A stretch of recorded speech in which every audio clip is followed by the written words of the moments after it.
Thank you for joining this episode of our webinar series on best practices in eDiscovery and digital forensics. Today's session is focused on a topic that's been in the news a lot lately. However, we're going to take a different approach than what you might think. Artificial intelligence advancements have many journalists writing sensational headlines about how this is the end of the legal services industry because machines will be replacing lawyers and paralegals. We have a different opinion on that topic, and we'll share with you how we think AI will help lawyers and paralegals build stronger cases. My name is Jeff Fugit. I'm the Chief Revenue Officer for Lexbe, and I'll be the moderator for today's event. We've got a lot of information to cover, so I'll jump right in. Our webinars take place monthly and cover a variety of relevant eDiscovery and digital forensic topics, trends, best practices, and strategies. We've got limited seating, so be sure to register early for the sessions that are of interest to you. If you have technical issues or questions, please email webinars@lexbe.com and we'll address those right away. Our webinars are available online at lexbe.com for viewing via streaming video or downloadable as a PDF presentation or MP3 podcast. You'll find this webinar and a complete listing of other webinars at lexbe.com or on our YouTube channel, as well as on LinkedIn. If you have any questions during today's session, please enter them in the Q&A portion of the GoToWebinar console, and we'll answer them after the event. To be notified of future live and on-demand events, please email us at webinars@lexbe.com and follow us on LinkedIn. For more than 17 years, Lexbe's been helping legal teams with limited resources handle document-intensive matters. We have the industry's most affordable and full-featured DIY cloud-based eDiscovery platform. This includes over 7 AI algorithms that assist our clients with their cases. We have the industry's fastest eDiscovery processing and document review platform. And this is important because being fast means that you have the time you need to build your strongest case. We deliver the industry's fastest return on investment per study that was done by G2. We are also rated as the eDiscovery company that's the easiest to do business with, a high performer, and the easiest to administer. We have a full forensic lab staffed with Cellebrite certified forensic investigators who perform full and targeted forensic collections. And we have a team of professional services, litigation paralegals, and lawyers who are ready to assist on a moment's notice. If you'd like a demonstration of our platform, simply email us at sales@lexbe.com and we'll get that scheduled for you. Joining us today is Erin Derby. Erin is the Director of Professional Services at Lexbe. She has over 10 years experience with both plaintiff and defense law firms. She is SED certified and has extensive experience with eDiscovery platforms and project management. She's going to walk you through the practical applications of AI and eDiscovery, how they work to help you with your cases, as well as specific takeaways that you can apply to your practices. Before I turn it over to Erin, I'm going to cover some of the trends in AI, some of AI's shortcomings, as well as our position on how AI can be an effective tool for lawyers and paralegals to use to build stronger cases. Then I'll be asking for your participation in a couple of polling questions to set the stage for Erin's presentation. As you can see, there are prognosticators that are speculating that AI will replace lawyers and paralegals. Goldman Sachs reported that 44% of legal tasks can be outsourced to AI. I haven't had a chance to drill down into their specific data set and take a look at that, but that seems a bit high to me. I am going to drill into that further and show why that likely isn't going to be the case and share with you a more realistic outcome of the application of AI in legal services. Remember that these headlines are often written by journalists that are trying to capture eyeballs, sell subscriptions, and generate advertising revenue. So you certainly understand where their motivations are. But what I will say is that if you haven't adopted AI in your practice, then you should start to investigate how you might incorporate AI into your technology stack in order to facilitate workflows, build stronger cases, bring eDiscovery in-house, and maintain control over your cases. So I'll go into more details on that, and Erin's going to show some specific examples of that as well. All right, AI definition. I'm not going to read through these, but I wanted to include them here so if you're new to AI, you can have an understanding of the technology. Simply put, AI is a process of training machines to simulate human intelligence processes. So AI is not perfect. Dataset shifting and underspecification are two types of flaws in AI algorithms. In the first instance, dataset shifting, the difference in the AI training data versus the real-world application data causes the algorithm to deliver flawed results. This is an example of why you have to have the checks and balances with predictive coding for responsiveness or privilege. You still have to have a validation step to ensure the accuracy of the review. Underspecification is a more difficult problem to solve. In this case, small variations in the training process and model development can't account for the distinct solutions that solve the problem and can often deliver disastrous results. So here's an example of when an AI camera that's filming a soccer match views the soccer ball and the linesman's bald head as both being responsive.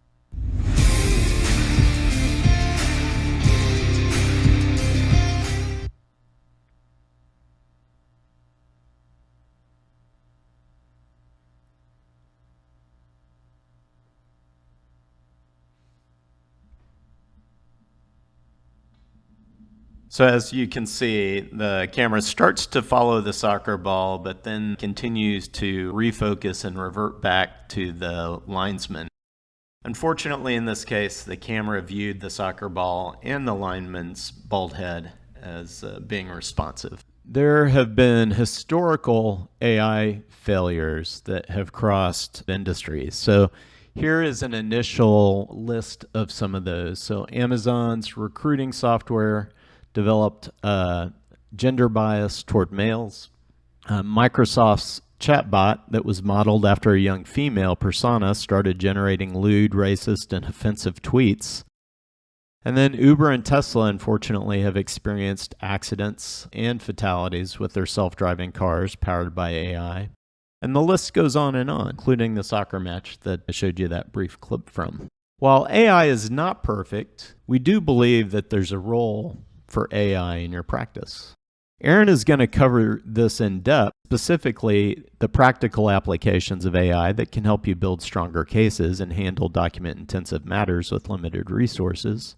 We're actually seeing this happen weekly across our customer base. Ryan Hatch is an IP litigator. He secured a strong verdict in a recent case that involved documents that were in multiple languages. He utilized our AI-powered language translation engine to quickly translate the documents with really good fluency so he could maintain full control of the case. He was able to perform the document review himself and was able to build a strong case that resulted in a $5.7 million jury verdict for his client. So that's just one example, and Erin's going to walk you through the different applications of AI and how you might be able to apply them at your firm. So now I'm going to ask for your participation in some polling questions. And our first polling question is, are you worried about AI eliminating your job?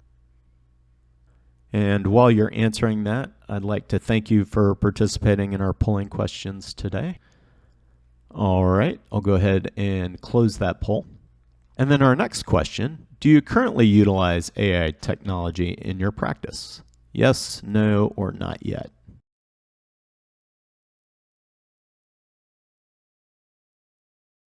A couple more answers are still coming in.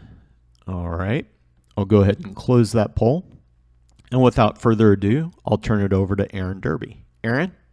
Okay, thank you. And thank you for joining us today for this presentation on what is available for attorneys and other clients interested in using artificial intelligence to aid in review and understanding of your important case documents that are contained within an eDiscovery platform. I also would like to provide a little more information on how each of the listed technologies can be used strategically and inside of your platform, and also how they work. We'll be covering many applications that are widely available in the eDiscovery market, and all of which are absolutely available to our clients here at Lexbe. We'll start out by going over both language detection and translation and how those can help and what they are. And we'll go through a proposed workflow for how using the machine language translation and detection can help you review your documents more quickly.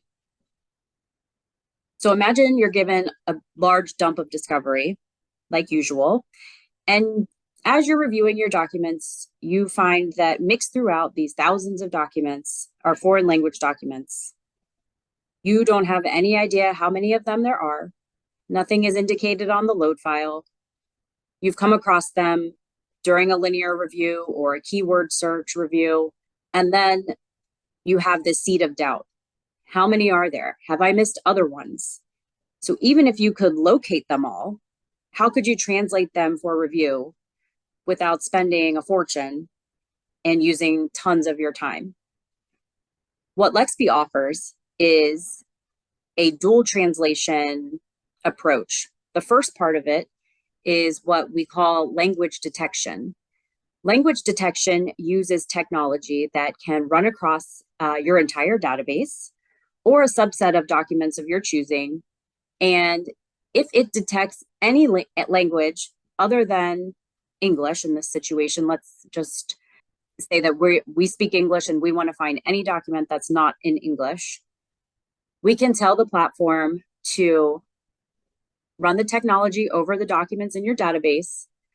And when the processing is complete, you'll be able to filter on those documents that came up as having a language detected other than English. And you'll be provided also the percentage of that document that contained that foreign language. So you'll not only know how many documents were found to have a foreign language in them, but also what language was detected and how much of that language was detected on each individual document. The second part of this dual translation is the translation itself. So this is very helpful if you already know that you have been provided a set of documents that are in a foreign language. You can skip the detection part and run the translation that's required right on the documents that you know need to be translated already. So a proposed hybrid workflow that we offer here at Lexbe to take you from detection and translation or just translation on its own will find the foreign documents that need to be translated and put them to the side. And we can translate them in almost any language that you could think of. Our technology supports the translation of that language into an English document that you would be able to review. And I should mention that this does not alter the original document in any way. It just provides another window for viewing the document in the translated version. So now you have this English document that you can review while also being able to refer to the original document in the original language itself. And you can go through and do those important first pass coding for responsiveness, privilege, look for personal identifiers, find the key issues that you care about, and also flag documents that you know are going to come up over and over again. So what we call a key document, so that later on you can have that document authenticated by a human translator if the court requires it. So once you've done your coding, you will produce your document in its original language, not the translated version. And you will have the key documents certified by the human translator, which saves a lot of money versus having that human translator translate, hundreds of documents. Maybe you're having them translate 20 or 30. And you can take those into your depositions with the translated version and having the comfort of knowing that you review the document, you understand the document, but you also have the ability to get it further certified by a human if that's something that's required. So obviously this will reduce review costs by a lot because the machine works very quickly to go through and translate these documents. It's going to speed up the overall review, which will get your productions meeting your deadlines, maybe even getting ahead of your deadlines. And the attorneys that maybe don't speak the foreign language that's contained in the documents that they're having to review for their client It gives confidence in knowing that you fully understand the documents and you can defend your client to the best of your ability without having to spend a ton of money and time just to wrap your arms around the documents that you were provided. So next topic we'll talk about is our automatic audio transcription. On its face, it is exactly what it sounds like. We can take a MP4, MP3, some other type of audio file that you may have been produced or maybe your client provided to you, and you need a way to be able to review it, to have something to produce, certainly search across. What you can use this technology for in today's world is, endless. There are voicemails, there are voice texts, there are voice messages you can leave across social media platforms. There are other types of more traditional recordings, phone recordings, even a deposition. You could use our transcription to transcribe the deposition testimony versus having a court reporter type it all out. So we can convert this audio data into text. The technology will analyze and categorize the documents, and then that allows you to go through them and organize them in a way that helps you prepare for your briefing, depots, whatever you have coming up. The really powerful thing about audio transcription is the ability for the technology to identify different speakers as well. So it can still capture date information, the timestamp of the dialogue on the recording, but also it will differentiate between different speakers. So if there's 4 speakers on the audio, it will be indicated by speaker 1, speaker 2, and then those parties that are involved in the conversation being recorded can be identified and noted elsewhere on the document so you know who's speaking. One of the things that is the most helpful for this audio transcription feature is the ability to then be able to search for important issues or terms across a verbal conversation, which would certainly be difficult if you only had your voice recording. You would have to make specific notes about what you heard. But in this sense, you can run the audio transcription on any of these audio files and have them included on your search term reports, your keyword searching that maybe you're doing just to get some information. You can identify witnesses more quickly, and it really provides, in this technology-driven society that we're in now, so many things are done using voice memos. This tool is very powerful to help get through those audio files, so you don't have to click through each one, listen to it, make a note, and then on top of that, try to remember what was contained in the audio. With this, you'll always have the ability to go back and read something, search across the document, and then have a better understanding of what was said before you go into your depositions, for example. The next feature is a little less known. It's called sentiment analysis. Sentiment analysis is a tool that can help identify and categorize relevant documents based on their emotional tone. So you can analyze the sentiment of an email or maybe your client's entire PST that's collected. You can use their social media posts, text messages, and you can quickly identify documents that have a positive tone, a negative tone, or a neutral tone. And that is a field that becomes filterable in our Lexbe platform. So if your litigation, if it's important to understand quickly any contentious documents, maybe where they would be marked as having a negative tone, you could review those first and leave the neutral and positive ones for a second pass. But you could get right into the issues that the parties are arguing over. You can find where people are arguing with each other over email or saying disparaging things about a person. Those will be quickly identified as soon as the technology is finished running across the documents.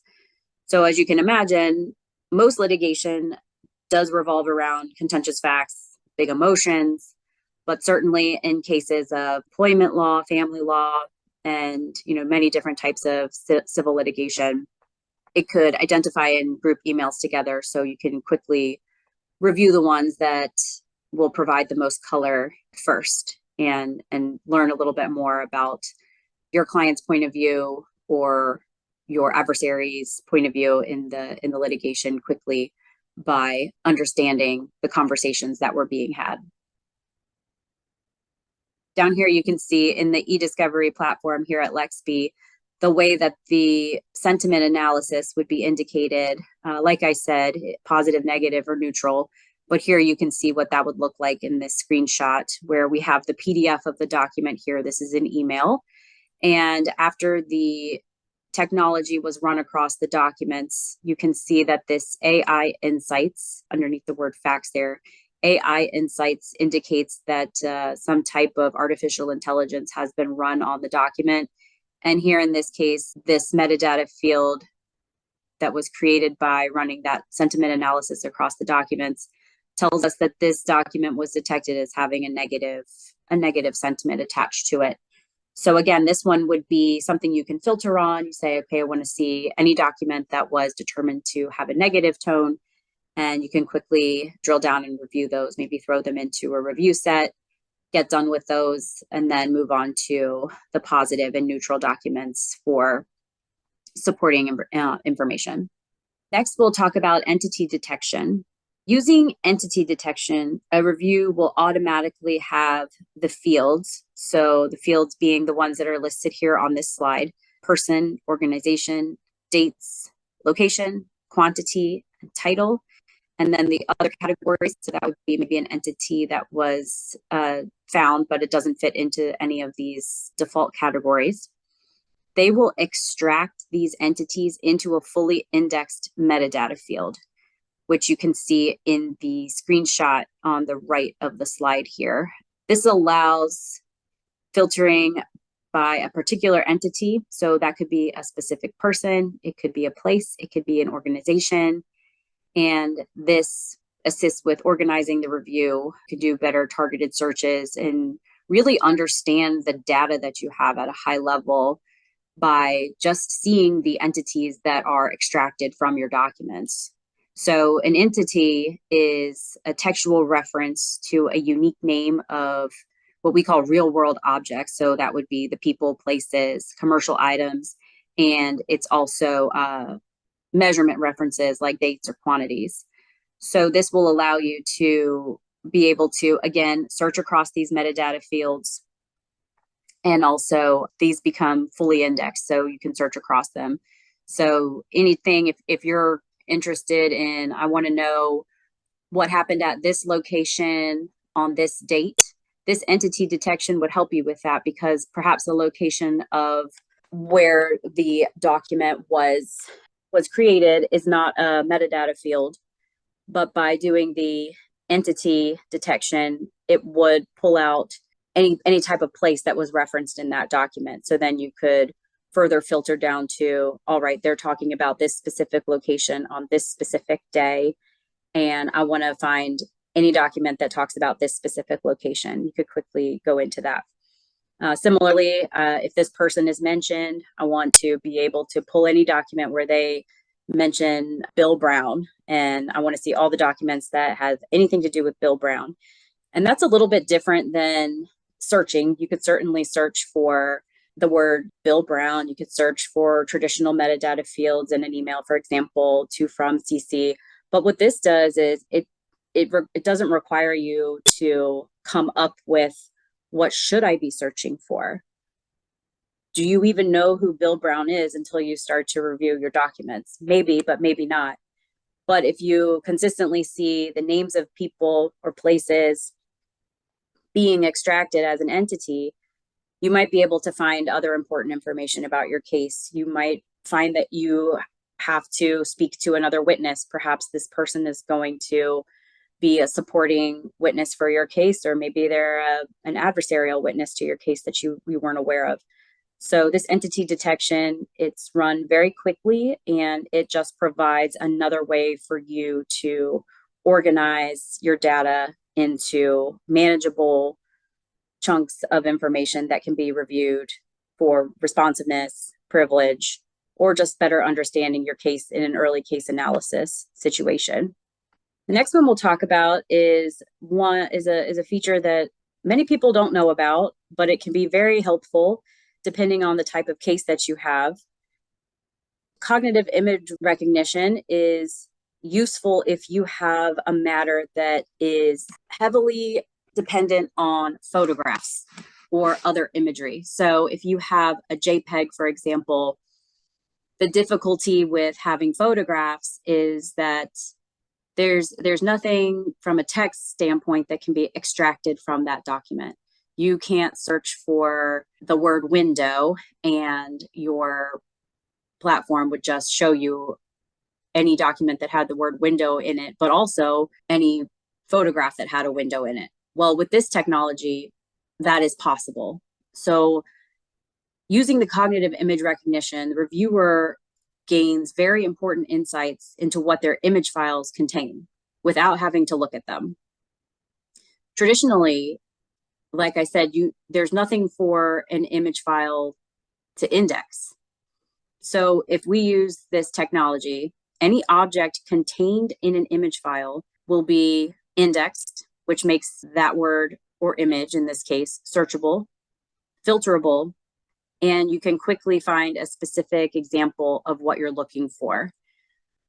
So the cognitive image recognition will automatically extract pertinent keywords based on the objects that are displayed in an image. And this gets rid of the traditional challenge of reviewing documents, because without looking at every single photograph that you're provided in Discovery or provided by your client, you don't know what they contain. And again, that requires a lot of annotating and note-taking, which is still an important component of reviewing documents. But what this cognitive image recognition will do for you is that it will automatically summarize what is in the photographs that you've been provided in a way that allows you to quickly search across any image file that you have and look for the particular image that you're thinking about at that time. So this could be very helpful in personal injury litigation. It could be helpful in construction litigation, where you need to quickly, locate a document with a specific type of intersection or a car, or I need to see any buildings, where there's a crane in the photograph, for example. So in this next example, you'll see how it looks in Lexbe. This is a JPEG that's provided. You can see what it is. It's a pool. But by running the cognitive image recognition on this document, here on the right side, this is the document review panel.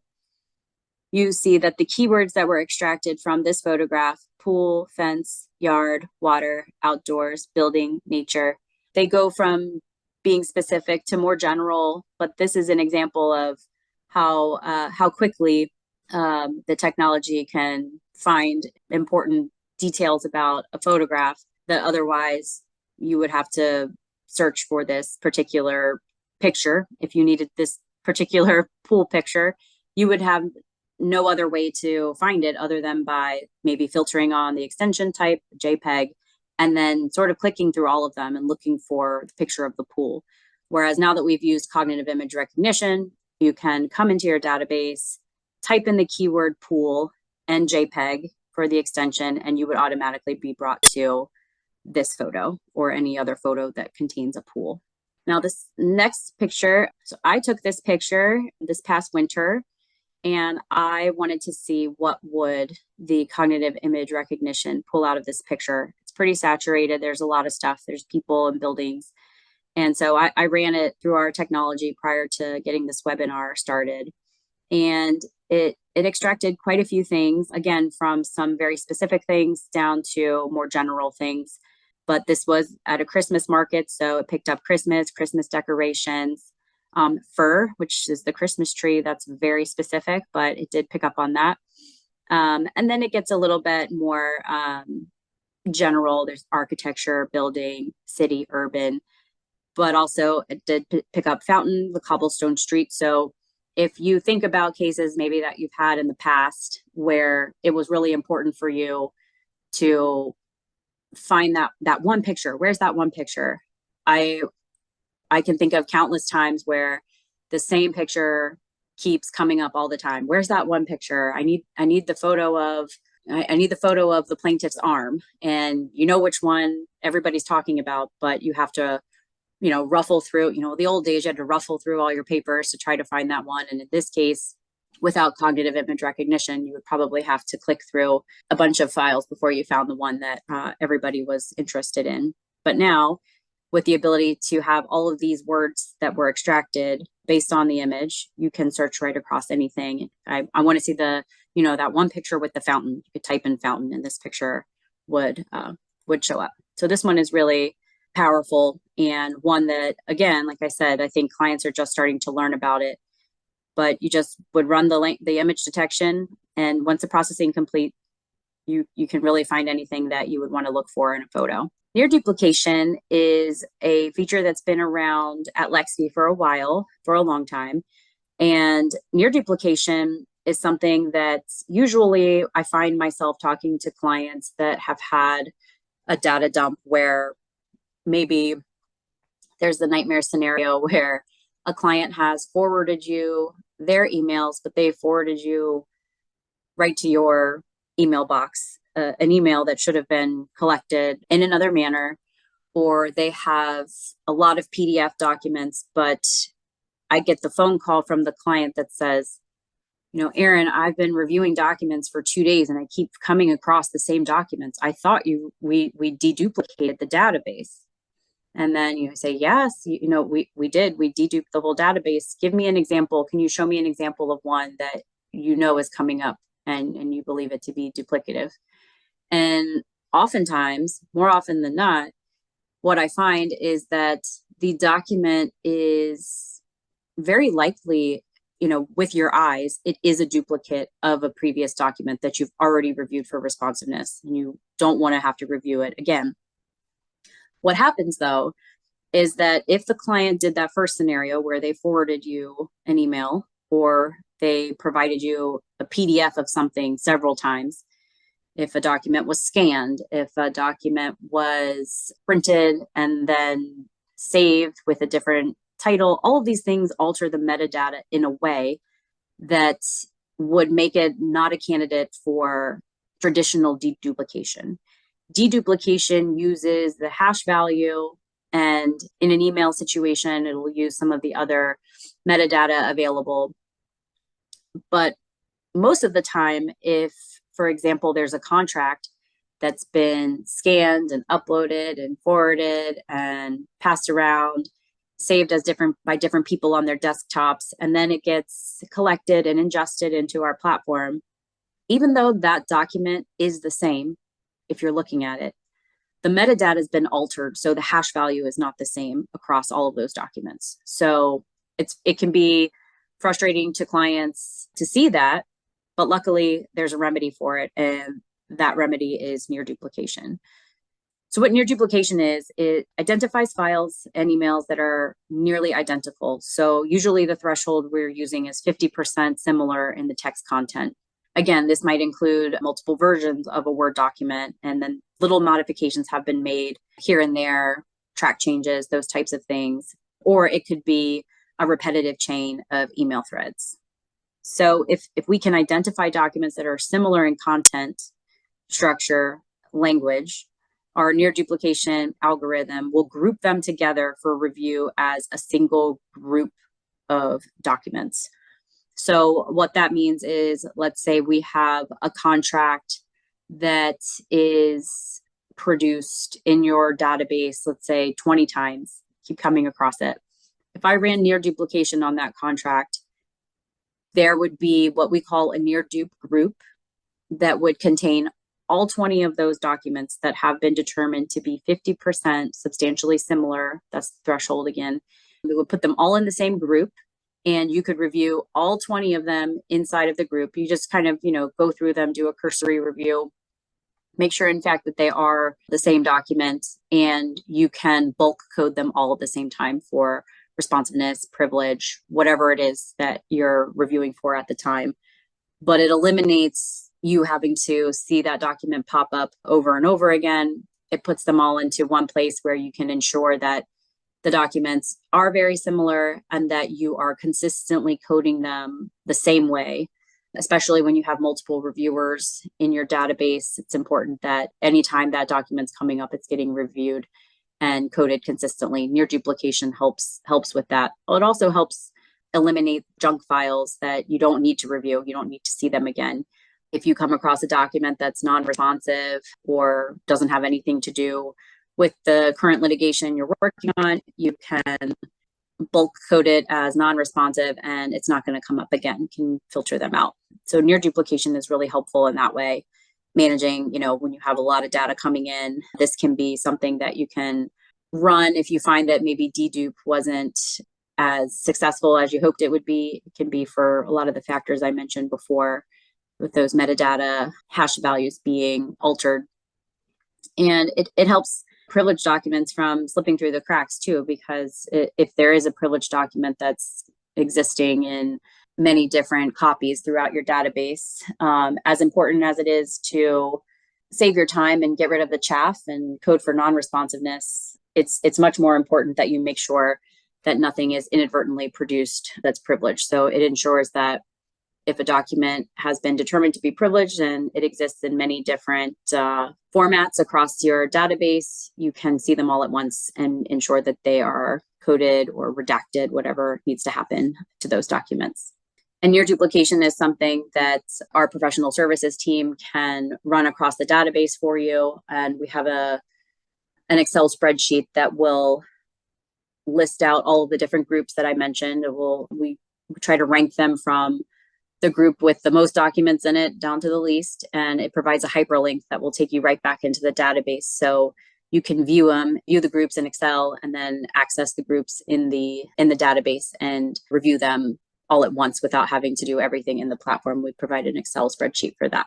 The next feature is document comparison. This one is important for a lot of the same reasons that we were mentioning during the near duplication, which is documents may look similar, but are they really similar, or are you missing some detail? Because looking at a document quickly, you think you've seen it before, but then if you use this document comparison tool, you may find that there was an extra person added to a CC line. It may be there's another line of text, or something was cut off on the other document. So this will analyze 2 or more versions of a document, and it identifies the differences between them. The technology does that, and it will highlight the areas of interest. So that would be, it's highlighting here the places where the documents are different, and you can quickly look at those places where the documents are not consistent and review them for your responsive discovery review. And this just helps the document comparison, and it reduces the time and effort. If you're looking for key information, you're going through each document one by one. In this technology, you can pull up what you want to maybe be the master document. You want to compare the following documents to this master document. You can, so in this example, let's say the red side is the document that you're comparing everything else to. So the red side stays up, and you go through your review of the documents that are coming through, and they will show up on the right, on the green side. And you can look and see how the green side differs from the red side and continually click through your documents. So this is important. This could go hand in hand with your near duplication. You can pull up your near duplicate group, and then you can pull up the first one and compare each document in that group to your first document, and just ensure that they are in fact the same, because that near dupe 50% similarity threshold, it's possible that there's going to be something different in there that maybe wasn't in the first document that you're looking at. So this is a nice way to sort of combine the 2 technologies together and really ensure that you understand your data to the best of your ability. And predictive coding, I'm sure most of you are familiar with this. This is also called technology assisted review, or TAR. There's different versions of TAR 1.0, TAR 2.0. But what's the most important thing that this predictive coding can do for a document review is it can really reduce the amount of time that you have to spend reviewing your documents. Once you get your algorithm trained to confidence interval that is sharp enough that you've taught the machine how to review the documents for you. So I like to think of it, when you turn on Netflix and Netflix gives you suggestions. I guess a lot of those streaming services do that. And they say, because you watch this, you'll probably like these other things too. Netflix had to be taught what you like. You had to put in the work of watching those shows so that then Netflix could recommend other things for you to watch in your spare time. Predictive coding works in that same way. And what's really important for you all as the reviewers, the attorneys, the support staff, document reviewers to understand is that just because the technology is there, it's technology assisted review. Again, it can't do everything for you. So the database, the documents, the algorithm, they all work together with a human reviewer who is training the algorithm how to treat the other documents in the database that will be put into the review set for this predictive coding. Once the data set is trained, anything that becomes important for a closer human review can be dealt with after this first pass of responsiveness is done. This is really meant to just streamline the review process, take costs down a little bit, and it takes out the risk of missing important information. While the machine is very good, it doesn't get tired, it doesn't get hungry, it doesn't get a phone call, it doesn't have your toddler running in from the living room, needing you to help them while you're working from home. The machine can go. But what the machine can't do is do all of the reviewing for you. And again, this is good because this technology is getting better every day. So just remember, if you're coming into a situation where you have a very document intensive matter and you hear the words assisted review, predictive coding, it's easy to get very excited and think that this is going to be, you're not going to have to do any work, but that's unfortunately just not true.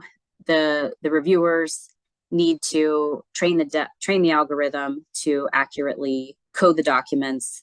And then the burden is still on the attorney. Once this predictive coding has been run, it's important for someone or a few people to go over the documents and look for documents that are going to need a second pass. Just like you would with a traditional document review team, there's going to be something in your coding panel that's going to say, need high-level review or need partner review, something to that effect. Predictive coding should kind of be thought of in the same way. It's meant to be a first pass. If you just have a lot of documents and you don't think that there's anything in there that you're not too worried about things, maybe you're just trying to get rid of things that are truly non-responsive, you can lean on it a little more. But it's important to put in the work to train the algorithm so that later on down the line, you can rely on it as additional discovery comes in. And predictive coding and assisted review isn't for every case. It doesn't really make sense to do this on a matter that that has like a couple thousand documents or 10,000 documents. Those types of cases can usually be managed by keyword searching or a combination of keyword searching, privilege review, and it won't require as much work on the front end as this assisted review might. So just keep that in mind, that all of these artificial intelligence technologies are tools that you can use to assist you in your document review, but it's not the entire solution. And there's still a very important human part to all of these tools that we've talked about so far, especially pointing out here on this predictive coding assisted review, just that there is going to be some work that needs to be done by the attorney teams before we can feel confident that the technology is doing what it's supposed to do, really for quality control and accuracy prior to exchanging anything with your opposing counsel, certainly with the courts, or showing something to your client. You always want to be sure that the technology has done its job. So the future of AI in eDiscovery, of course, right now, the buzzwords are ChatGPT. Everybody's talking about ChatGPT.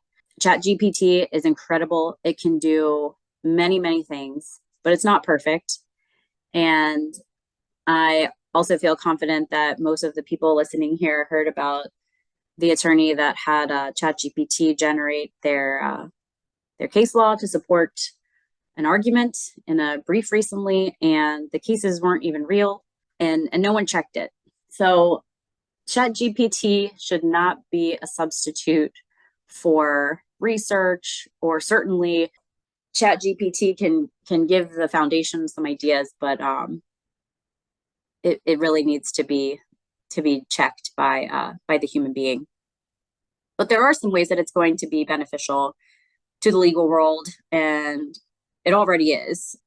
You can program ChatGPT to do just about anything if you know how to talk to it. And one of the things that you could do if ChatGPT comes along in this eDiscovery world and you can use it in a platform, you could automate tasks like document categorization that would be helpful in getting documents together by particular custodian or a particular time frame. Again, things that you can do now easily with other technologies that we've talked about today or some searching. But if you learn how to use ChatGPT and talk to it, those things could be done entirely by the ChatGPT at some point. It can extract information from unstructured data sources, so chat logs, emails, that again would pull out important individuals. And even, I mean, at its most basic format, ChatGPT, there's talk of it being able to assist attorneys and really anybody that's searching across large databases with revising search queries instead of that iterative process that we all go through to make sure our search terms, our search strings are as strong as they could possibly be. ChatGPT supposedly could be a help with that. So it's very interesting to think about what could be coming down the pipeline for us in the legal world with this ChatGPT. I imagine even if it's taking some of the work off of our plates in terms of efficiencies, I feel like ChatGPT will also generate some work for all of us in the sense of lawsuits and things, false information and those types of things. So just remember the overarching idea here, even though we've talked about amazing technologies and how much time they save, how much money they save, it's only meant to be a tool to help you solve your challenges. So it's just very, very important to always use your capable brains and your review team and all of the people that you have available to you to ensure that the technology is working as it should, and everything should absolutely be checked by a human eye prior to sending out any work product. Here's some articles in addition to the one that I mentioned, where ChatGPT has come up in the news recently. You're seeing sanctions, and judges are really going to have a hard time. This is going to become a hot button issue, I think, in the next few years. How to use ChatGPT? How are the courts going to allow for it to be used? And again, I mean, it's a sign of the times. It's something that we're all going to have to learn. But whether or not ChatGPT becomes something that we lean on consistently in the legal world, I'm not sure. So I don't know if you guys, if most of you saw the news about that associate that submitted the brief. If you haven't, look it up. It's really interesting. It's very unfortunate. So don't be that guy. And it's getting a lot of attention in the media. But if you can learn how to train it and let it work for you, it could be a great tool. But for now, we have to still require our creativity, our analytical thought, and the nuance. So we're not entirely replaced just yet. So learning how to leverage all of these technologies to improve efficiency, speed, accuracy, drive down costs, these are critical benefits to all of these technologies for the foreseeable future. And once you learn how to use these to your advantage, you master the art of training these algorithms, how to navigate through documents that have been run through these technologies. You're getting the most out of all of these powerful tools that we can provide. You're still providing the highest quality review and representation for your important clients. So thank you, everybody, for attending the webinar today. I hope you learned something that you were unaware of before. And again, I'm the Director of Professional Services here at Lexbe. If you have any follow-up questions about anything that we talked about today, I'd be happy to talk to you. You can reach me by email or by phone. And if you think that any of these things that we talked about today are a good fit for any current matters that you have or any upcoming matters, please don't hesitate to reach out and we'll find how we can help you best. And I hope everybody has a wonderful rest of your day, and I'll kick it over to let them wrap up the session. Thanks, Erin. I love the way you connect the dots and show how AI can be utilized pragmatically and help lawyers and paralegals handle more and diverse cases and facilitate building stronger cases. On this slide, I wanted to point out the study that Robert Keeling published about how effective human attorney reviewers are in document reviews. And I've got the link here if you're interested in reading the results of the study. I know this was published in 2020. Robert has been a guest speaker on our webinar series previously and always does a great job. I will reach out to him and see if they have plans to update this report and see if he can present the latest results to our audience via a new webinar. Stay tuned for that. We'll see if we can't get Robert back on again. We work with a lot of boutique law firms, and when they come to us, they often have some combination of these issues that we hear. I don't have enough time to build my case. I'm afraid I'll be outgunned by the opposing counsel. Our team has limited technical competency. We have a very limited eDiscovery budget. This case involves millions of documents, and we have a relatively small staff. So we're seeing some of these issues actually magnified by the current economic environment, where many of our boutique clients are experiencing big growth, often at the expense of big law. We're seeing more and more of our clientele capturing more cases and in larger cases. I think a lot of that's because of the tremendous value that they deliver. So this is what we do. Our platform is lightning fast, and it gives you the time you need to build stronger cases. We get you from document ingestion to review faster. We're the most affordable eDiscovery solution on the market, and we'd be happy to provide you a competitive estimate for your next case. We have an advanced digital forensics lab to assist with evidence acquisition, as well as an ACED certified professional services staff consisting of lawyers and litigation paralegals that can assist you on a moment's notice.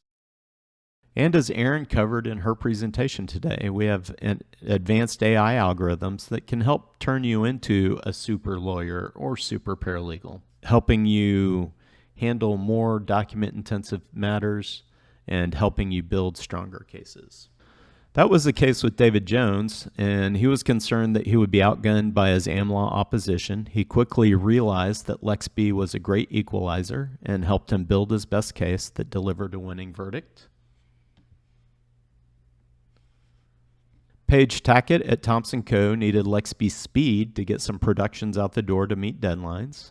As I mentioned, Lexbe is lightning fast and gets you from document ingestion to productions faster. And Patrick Biggins needed an easy-to-use eDiscovery platform to handle document-intensive cases for his boutique law firm.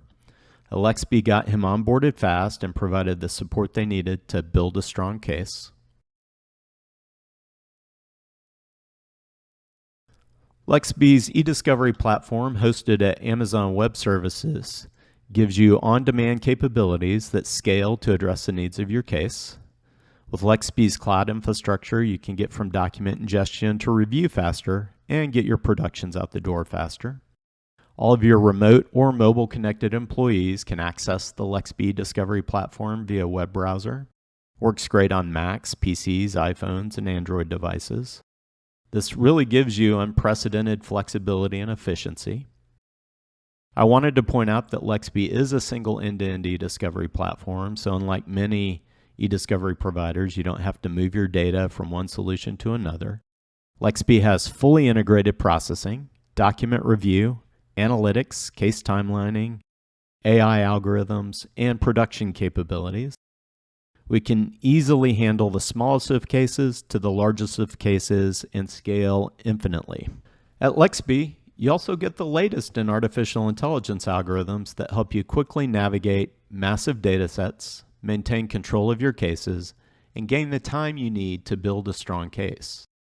Lexbe AI algorithms perform multimedia file transcription and search, language detection and translation, sentiment analysis, entity detection, image recognition to automatically categorize those photos as Erin showed in her example. We have predictive coding, near duplication groupings, document comparison, advanced email threading, and much more. At Lexbe, we continue to innovate the Lexbe eDiscovery platform, which not only means your Lexbe subscription continuously improves, but we're also creating new efficiencies and pass the cost savings on to customers. That's why we don't have to charge you for processing, for file promotion, which sounds good, but really is a cost to move data from one platform to another. We don't charge for that. We don't have to do that since we're an end-to-end solution. We don't charge for early case assessment. We don't charge user fees. We don't charge for OCR or productions, and we don't nickel and dime you with electronic endorsement fees, and we save you money on the hosting as well. If you've got clients that are trying to cut their legal services spend due to the recessionary climate, you should experience a demo of Lexbe. It only takes 10 minutes and you'll see what you've been missing. We give you more time to build a strong case by getting you from document ingestion to review faster and get those productions out the door faster, like I said. And with that, I'll ask our last polling question. Would you like a demo of the Lexbe eDiscovery platform?